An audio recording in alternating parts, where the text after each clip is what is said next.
Alright, this video is going to explain how to do our MELCon over Priscilla and the Wimps. So let's walk you through. It is slightly different than the process that we did with our previous MELCon, so please watch this video. It's going to have some different information. First off, this one's going to be worth 80 points. That is an increase from the last assignment that we did.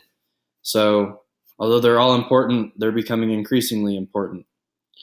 You are going to have Wednesday, Thursday, Friday to work on creating your MELCon paragraph for the short story Priscilla and the Wimps. Like all assignments, this is due on Sunday, this time October 4th at midnight. If you finish it beforehand, proofread, and then get it submitted so you don't forget to turn it in. Although you have a lot of time, you do not want to put off getting this done because it's a very important assignment. And the reason it's worth so much is because of all the key skills that it includes. So like everything that you're doing here, we view as very important for our course and then also for preparing you for future courses. So you should have read the story earlier this week. You did an assignment where you answered questions on it. Some of the answers required quotes. I would recommend looking at that. It's by no means a requirement, but you might have some good quotes to possibly use for the prompt that you pick. So that is a resource there for you. So let's just walk through how you should go about doing this assignment. Follow this checklist. So first, read Priscilla and the Wimps if you have not already done so. So we are looking over here. It's one of the attachments at the bottom. I'll show you, but this is the story. It's just 2 pages, so it's a little shorter than our previous story. If you're looking for audio, so if you want it read to you out loud, click on this hyperlink here. It'll take you to YouTube. Priscilla and the Wimps by Richard Peck. Someone is reading it. There was a time when you couldn't eat. So you're getting to be able to see, you can read it off of the text itself, or you could read it off the video as well, but you can play that however works best for you. So here's the text. It's linked at the bottom right here, and you've looked at it before hopefully, but if not, you need to read that. So if you haven't done that, that should be your first thing on your list. Next, you're going to open up the MELCon paragraph prompt and pick one of the prompts to answer. So pick whichever one's easiest. That's this here. So we see that here. Oops, sorry. I believe that's here actually. There we go. So similar to last time, you're going to pick one of the following choices. You have 4 of them. You're just picking one. You're writing one paragraph on one prompt. Pick whichever one you think is easiest or whichever one you feel like you have the best ideas for. Okay? So those are here, highlighted. A lot of this extra stuff is good information that could be helpful to you, but I will let you take a peek at that yourself. Kind of another little checklist here. Some tips as to how to go about writing and avoiding some common mistakes.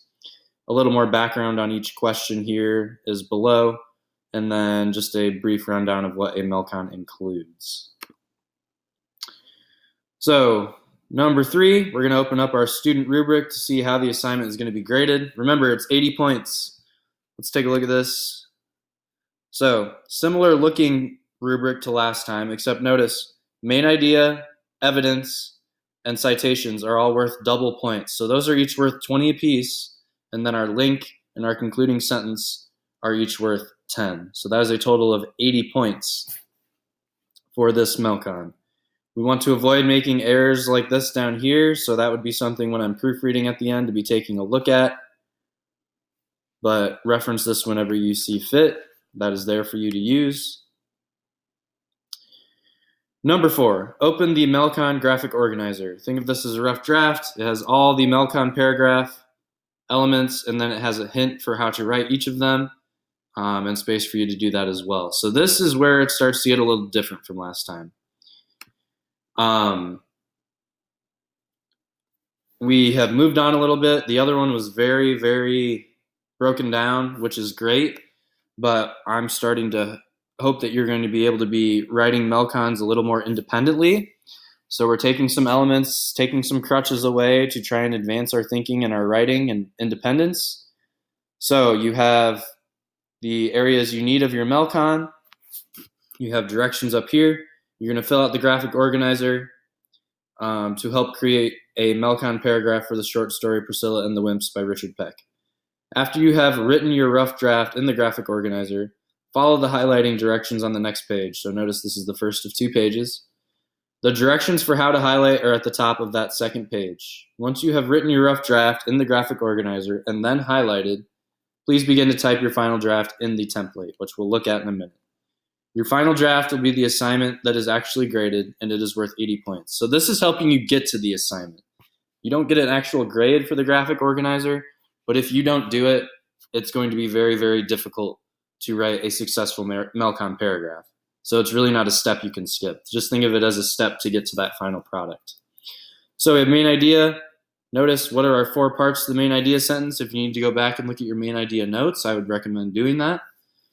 Evidence, there's 3 things that you need. I'll tell you right now, if you're watching the video, here's a free hint. You need a citation at the end of your quote, and you need the context beforehand, okay? That is going to be a very, very big thing that we are going to be looking at. Link, hint, it's at least 2 sentences long. What are the 2 things you need to explain in your link? So there's 2 things you need to do. What are they? Go back and look at those link notes if you need to. Or maybe look at your last MELCon as well, or your graphic organizer from your last one if that'll help you. And then your con, your concluding statement. You need to paraphrase 2 things here to get your biggest point across. What are they? So you're really just restating the same idea in new terms down here.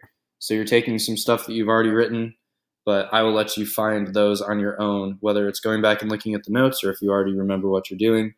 Remember, you have worksheets on each of these things too. If you need to look back at those should be returned to you with feedback and a grade. So you have lots of resources to be using. So you fill this out like you did the last time, and then you're adding some color. So in order to self-check your work, you're going to use the highlighting function.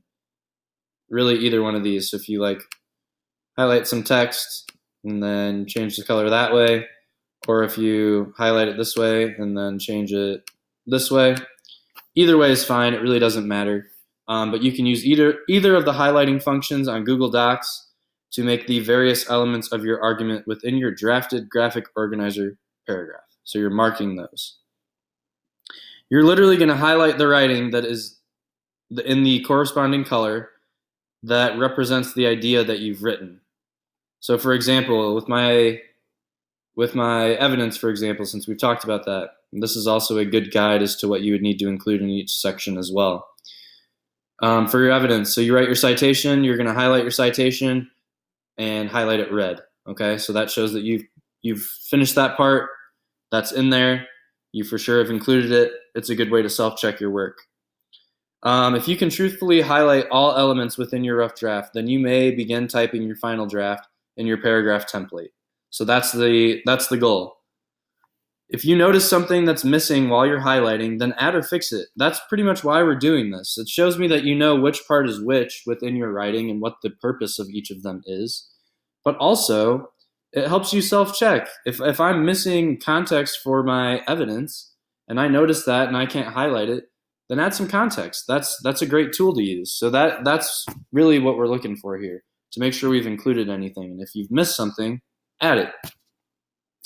Remember, I will be able to see your graphic organizer, so if you really didn't do this, or you didn't really put too much effort into it, and you can just tell that you didn't really highlight the parts that matched, I can see that, and it's probably going to show up on your final draft as well. So this is going to be a really useful tool for us going forward, okay? So that is how you are completing the graphic organizer. Once you've highlighted your stuff up here, and you've included everything based off the highlighting instructions below, you are going to go back to our checklist. So you've filled out the graph, you've opened it, you've filled it out, you've highlighted, which is here, and you've fixed any issues you've had. Then you're going to go to your paragraph template, and this is where you will type your final draft. You're going to refill out all the areas in the template. Let's find that up here. Here we are. So for example, student name. Type your name and then erase this or delete this. So you're replacing your information. You don't leave this, you're replacing it. Okay? Same with your title. Make your title something about your paragraph. It shouldn't be Priscilla and the Wimps MELCon. Tell me something about what you wrote. Give me an idea of what you're talking about, what your main idea is. And then we also want this header information up here, okay? So you're deleting all this, but you're replacing it. So you can type it in and then delete or whatever works best for you. But this is just the format it's supposed to be in. You don't need to leave the actual words here. You're replacing them. So you type your final draft here once you've done your graphic organizer and your highlighting. Remember to spell check your final draft. You also want to make sure you've started all sentences with capital letters, finished all sentences with periods. Double check our citation. Remember, that's 20 points this time. So not only did we include it, but did we format it correctly? Is it containing everything? Did I not put anything in that's extra? And then once you've done all these steps, I want you to submit this assignment in Google Classroom. Remember, this is due 11:59 Sunday, October 4th in this instance, and then my email is here if you need anything, okay? Please, please, please reach out as soon as you can with questions that you have. Do not delay. I'm here to help. I know you are all very capable of doing this, and you've had a lot of things that have prepared you for it, but having questions is a good thing. It means we're thinking. It means we're pushing ourselves. So please let me know what I can do to help, okay? I think that's everything. Good luck. Take your time. If you follow these steps, you should be sitting in a good spot when you turn it in to receive a grade you're happy with. And then have a good rest of the week. Thanks for watching.